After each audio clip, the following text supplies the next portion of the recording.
Hi there, and welcome back to Fyendal's Library. We're going to be doing a Flesh and Blood lore-themed pack opening. So I was going to pretend and take them out of a wrapper and pretend that I just got them, but then I quickly realized I wanted to talk about almost entirely majestic cards and legendary cards, so no one was going to buy that. So I have just laid them out, and this means that I didn't have to force all my legendaries back into a package. We're going to go through them one by one, and I'm going to talk about them. I'm going to talk about them from a lore perspective. So I'm not going to talk about them from a gameplay perspective. It's going to be what these cards kind of mean for the lore, and a little bit about what they released when they started talking. When they released these cards, they released some lore snippets as well. So first one, let's get stuck in. It is, bam, best card in the game, Cracked Bauble. So if you don't know, I just said I wasn't going to talk about the game mechanics, but just so you know, Cracked Bauble is used to support draft and sealed. If you don't have enough cards to put in your deck, you can put a Cracked Bauble in. I think you can put a Cracked Bauble in even if you do have enough cards. It's just normally only recommended because it's literally just a pitch for 2. That's all it is. But what you may have noticed is that the most recent artwork from Monarch for Cracked Bauble, it is a bit more cracked than it was in the past. And this has led a lot of people to speculate that this might be some kind of egg that is hatching and that it could be a future Fable card. A lot of people seem to think that it's a dragon egg. I think that's fair. Dragons are mentioned in one of the short stories in the lore. And also, but I kind of think that it looks a bit like a seed. And trees are also kind of important. Like there's a lot of references to trees and things, and we'll talk about that in a minute. But yeah, it looks like there's almost like these vines, or actually they're more like roots that are coming around this bauble, and it looks almost seed-like. But we'll see what happens in the future with the Cracked Bauble and whether at some point it actually cracks. So let's go on to card number 2. Bam. So Talisman of Dowsing, surprisingly expensive foil card. If you haven't heard, if you've got any foil versions of this, you might want to look at how much they're selling for. And I wanted to talk about Talisman of Dowsing because there's a couple of things that have come to light. Now, the first thing is that it could be related to Aria, because there's this thing called dowsing in Aria. They're then called dowsing discs in Aria, but you know, it kind of looks a little bit disc-like. And they are used to allow wayfarers, which are a profession in the land of Aria, to read the changes in the land around them so that they can keep track of how the land of Aria is changing, because Aria changes a lot. The landscape literally shifts and moves around, so they use these dowsing discs to navigate the land. Now this disc, this talisman, could be one of those. The background looks a little bit Savage Lands, but it could also be Aria. There's a little blue butterfly, which kind of makes me think Aria, but that's beside the point. There's also the fact that on this talisman, there seems to be a message, and that message reads, "The lost kingdom awaits the treasure of the forest hidden within." I'll try and show that blown up. Dead Summer Art wrote an article about this for the Rafe Times, and hopefully I'll be able to use the image that they used. Hopefully he won't mind me doing that. And you can see there's an image, there's writing on this card, so that could possibly be indicating something that's coming in Kingdoms or in the future. Just an interesting tidbit for a card that a few people kind of went below the radar, though I actually quite like it in sealed. And also, it was spoiled by one of my favorite LGSs in the UK, which is Living Realms. So well done to Living Realms for getting that spoiler. So let's move on to card number 3 in our lore pack. Nourishing Emptiness. Okay, so you may have seen that on the backdrop of Nourishing Emptiness, there appears to be quite a few images of Welcome to Wraith and Arc Heroes basically being killed. So there's a picture of Katsu, there's a picture of what looks like Kano, Bravo, Ira. I think Azalea is the 5th one, though it's a little bit unclear. and Dorinthia in the last one, who's been impaled by a spear. So it's kind of suggesting that maybe these heroes are going to die. I'm not so sure about that. It's kind of like, it's almost like fortune telling, really, and whether this will actually come to pass is another matter entirely. And yes, the flavor text on this card, every story has an ending. I wonder what shall yours be. Maybe it's referring to the fact that some of these heroes, when they become too good, they will get banned. Well, it's kind of banned from the game. This is this living legend status that LSS have, where if you win 10 major tournaments, if a hero wins 10 major tournaments, then it gets removed from the game. So perhaps this is alluding to that. I know Bravo is on 3, and Dorinthia has had a few wins as well. Ira is famously overpowered. Though if that is Azalea at number 5, I'm not 100% convinced that. Sure, but Azalea I don't think is getting there anytime soon. Okay, card number 4. Bam. So another reason why I was not going to just pretend that this was a pack, because I wanted to include some of the mentor cards. Now I want to do I may do a series on the mentors, like some short videos, but I just wanted to talk about Minerva now. I really like the character Minerva ever since I read about her in the Dorinthia backstory. She is the innkeep of the Golden Chariot, which you can actually see in the background of the art. And she is a member of the Gemini, which was revealed to us in the backstory of Bolton, which is something that I kind of suspected that there was a lot more to Minerva than she was letting on. And it's also transpired that she sort of spent some time, it seems like she spent some time in the pits, which makes a lot of sense based on her outfit, which is very much not Solanian style. It looks like someone that's just walked out the pits, almost like a rogue or a ranger kind of look to Minerva in this. And it'd be kind of interesting maybe if we would see Minerva as a hero in the future. That was kind of what I was hoping for, rather than a mentor. But we'll have to wait and see to see if that comes about. Okay, card number 5. And yes, we have Lord Sutcliffe's head, which I think is just kind of amazing. So Lord Sutcliffe, he was he's described as being one of the few members of his bloodline to be born without any ether affinity. So Lord Sutcliffe himself can't actually use well, he can utilize ether, but he's not like Kano. He's not a wizard, and it's clear that that's something that maybe affected him, and he went about to try and instill ether kind of into another creature to artificially unlock ether affinity, and he did that and what he created was Viscerai, which was what that was all about. The potential and the potential of that to give any human ether affinity, though obviously at what cost is the real question there. But as we know, so as we know, he wasn't able to keep control of the Arknight, and he eventually was slain. But even he was sort of almost so tied up in the demonastery that he kind of didn't really die. And some creatures from the demonastery took his head, and they kind of preserved him and trying to gain his knowledge that he had learned. And he's described as kind of being just a bit sort of annoyed about this. And really, he just wants to get his revenge on Viscerai. And we'll see whether he gets that in the future. So let's move on to the next card, card number 6. Just turn this over. And yes, it is Arclight Sentinel. So I just wanted to show this one because, firstly, I think it's really cool that you can actually see Prism inside of this Sentinel, like right in the very middle.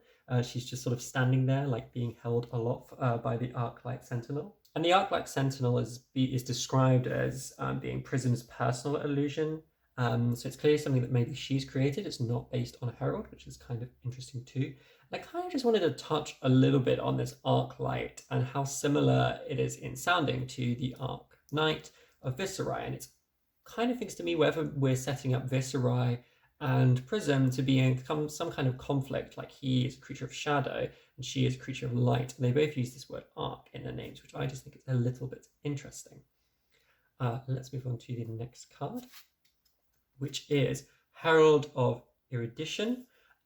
So Firstly, very interesting that they didn't choose this to be Prism's specialization card, because it's this picture is of Soraya, and you can't see it on this card, but the extended art version of this card. So the extended art version of this card doesn't have the explanation text, and instead it actually has a little bit of lore. It's not particularly enlightening, but it is Soraya, Keeper of Knowledge, who enlightens the world of Wraith. And I just thought it was interesting that Soraya and Prism clearly have such a strong connection, and also that Soraya is holding a glowing orb, very similar to Prism's orb in her backstory. But yeah, it was very interesting that they didn't choose this one to be the specialization of Prism. They chose a different one, but I think we shouldn't get too tied down in decisions made for game balancing when it comes to lore, because the balancing of the game clearly has to come first. Okay, let's move on to the next one. So yes, Tome of Divinity. So yeah, this one's really interesting, and I purely put this one up because, well, actually there's two reasons. The first one is that we can see some of the Selenian text. A lot of work has been done to translate some of this Selenian text. I have helped a little bit, very small amount as well, with some of the text on Shyana. I think it's behind every great king is a great queen is what is written on the thing that's sort of going around her arm.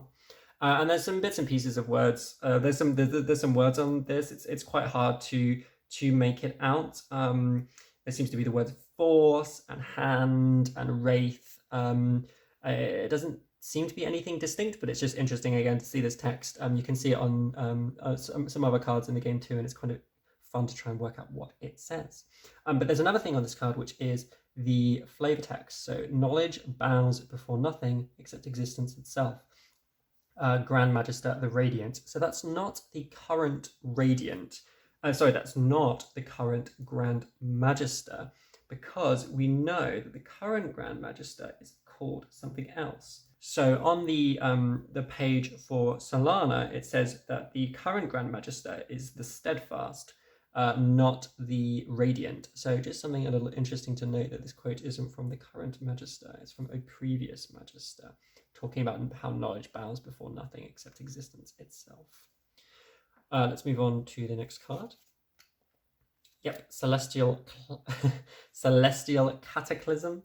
So it's another card where I just wanted to talk about it because of some of the notes that were released, and in fact for the few of the next cards it's going to be related to some of the flavor text that they released when they announced the card. Celestial Cataclysm, the text that came alongside it was the manifestation of Selenian devotion. Celestial Cataclysm brings retribution to all who stand against the way of the light. But the other thing is about this flavor text on the card itself, which says, legends grow larger and bolder from one generation to the next. What began as a brave warrior with a spear becomes a deity of virtue, raining down thunder upon tyrants. And this is actually attributed to Prism, which I think is really interesting because we don't very often see flavor text on cards that directly references a hero in the game. If you actually look through it, it's normally attributed to sort of random NPCs, but this is actually said by Prism, and it's really interesting because it's kind of basically saying these big godlike creatures. In fact, I've got another one just on my table. Can you tell I've been trying to build a chain deck in Art of War as well. These big clouded godlike figures, you see it in Lightning Strike as well. It's basically saying that they're not actually real. They're a representation of legends and stories that people have said. But because we have this idea of an illusionist, are these things being made real by people's belief in them? Or is it just a representation of those legends? And I just think that's kind of interesting to think about, whether we've got examples of things like the heralds, for example. Are the heralds real, or are they just being conjured by Prism, who's read about them? Like, are they based on something real that existed in the past? And is it the same with Celestial Cataclysm, where we have this amazing depiction of a god, but it's actually was just a hero in the past with a spear? And is that the same perhaps for these heralds? And this is where it gets a lot speculative, but maybe we'll see some kind of time time kind of circular thing where actually people like Prism and Bolton are actually the original heralds, and the heralds are there's the stories about them end up becoming these godlike creatures like the Herald of Erudition.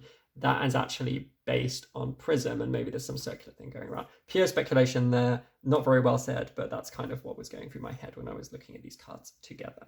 Let's move on to the next one, which is Shadow Puppetry. Now, this card, you might be, why have I chosen Shadow Puppetry? It does have pretty cool art, but it's because of what came with the card release. So I'm just going to read it out to you. The old ones are as impersonal and inhuman as nature itself. Some are more gentle by nature, their presence a mere ripple on the face of humanity. Others are drawn to the fleeting nature of human life, meddling in the affairs of mankind without reserve. Now, what this says to me is the old, well, firstly, they're mentioning the old ones again, which is very interesting. It's also suggesting to me that some old ones are just not interested in humanity at all. They're impersonal and inhuman, and they're almost just nature. They are just the forces that govern the world. They have no need for influence. They are just the forces that make the world happen.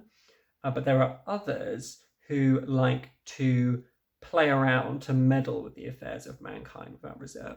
And that doesn't necessarily mean in a bad way. Obviously, for the Shadow Puppetry card, it's suggesting that that's bad. But we see kind of old creatures, or old ones, perhaps even people, gods such as Sol, for example, who also meddle with human affairs.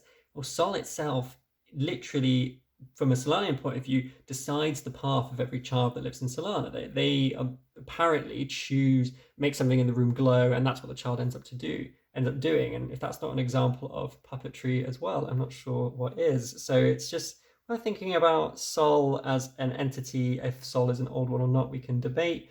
But I just think it's interesting that in this card we see examples of the creatures of shadow controlling things like a puppeteer, but that's kind of like what Sol does as well, and that's kind of interesting to me. So let's move on to the next card, which is Deep-Rooted Evil. Now, I talked about this before with kind of my bauble seed theory, but whatever. And it's just this concept of trees, and this Deep-Rooted Evil card I just think is a really good depiction of that. This idea that the roots of evil come from deep within the land of Irithyll. And that's what's suggested to us when the card was revealed. So the realm of Irithyll is ancient, timeless, once filled with wonders beyond mortal comprehension. Yet as an undue influence seeps through the tear, the very fabric of this realm is being distorted and corrupted by malice and blight. So where is this evil coming from? Because it almost sounds like Irithyll wasn't really a place of evil. It was a place described as containing wonders beyond our comprehension, but it's like it's been corrupted. And it seems like this evil is very deep within and is spreading out gradually, and it's almost taken over Irithyll already and is now spreading to Wraith. So something to think about. And also just to point out this group, I think it represents Chain and his companions when they went into Irithyll, but we kind of see this group of figures, not always 4, sometimes we see more than 4, but it's something to look amongst the cards that you own and see if you can see other examples of where we see this group of shadowed figures. Okay, let's move down now to the good stuff. So card number, what are we up to? 5, 6, 12, is it? 12, 13, 14, 15, yep. It's a Ether Iron Weave. Now, just wanted to touch upon this very quickly because we hear it's called Fort as well, in case you're wondering. Yeah, I just wanted to talk about this one very quickly, Ether Iron Weave, because there's a casual mention to armor that can both defend against the ether and is also defensive against attacks. I just wanted to mention this one really quickly because I just thought that was kind of cool. It is worth pointing out that this card doesn't actually defend against ether. It has battle worn and defends against normal attacks, but there are many.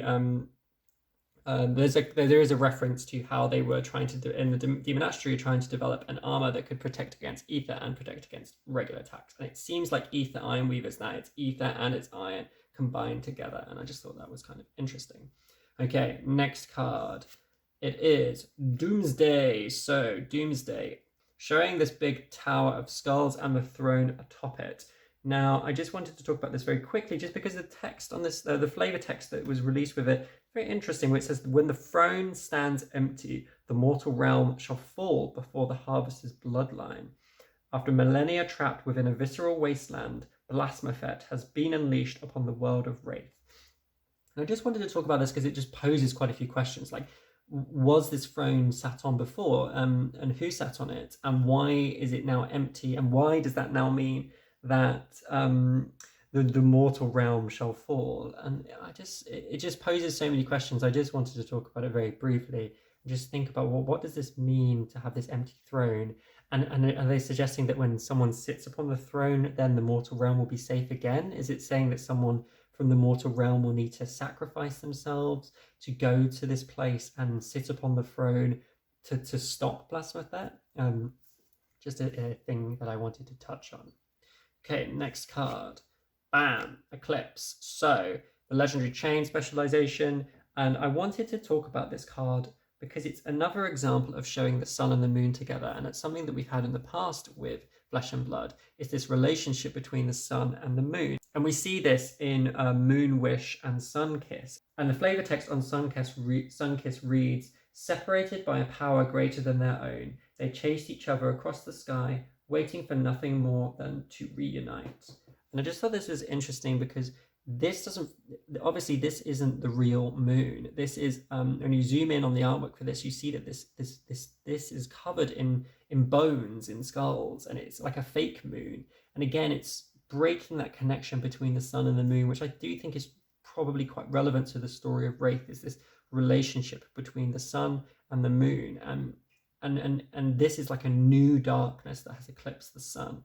And maybe there's a space for the moon to come in later in the story, almost like a true darkness that's different to shadows.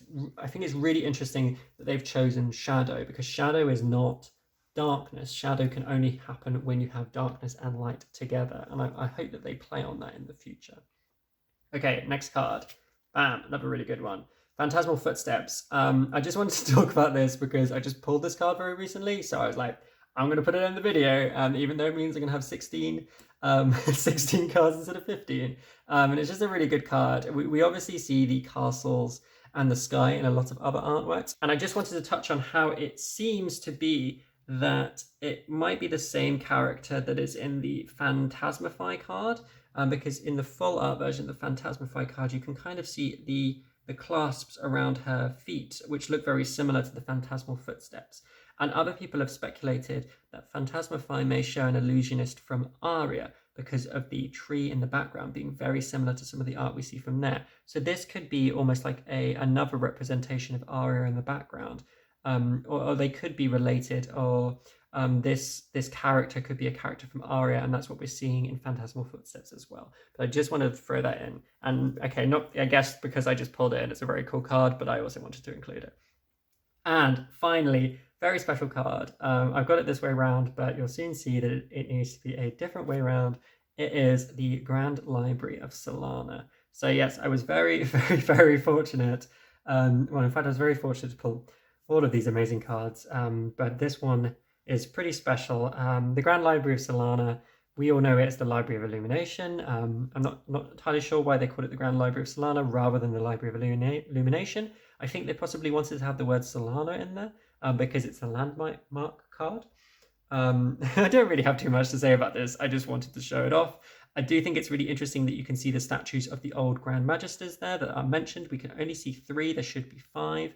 And I think it really does an amazing job of showing what the Library of Solana looks like, these big towering stacks of books. And it was said that sort of the scholars of the Light of Soul kind of like use their magic to pull books off the shelves, while normal people just have to like go and only read the books on the bottom because they can't do that.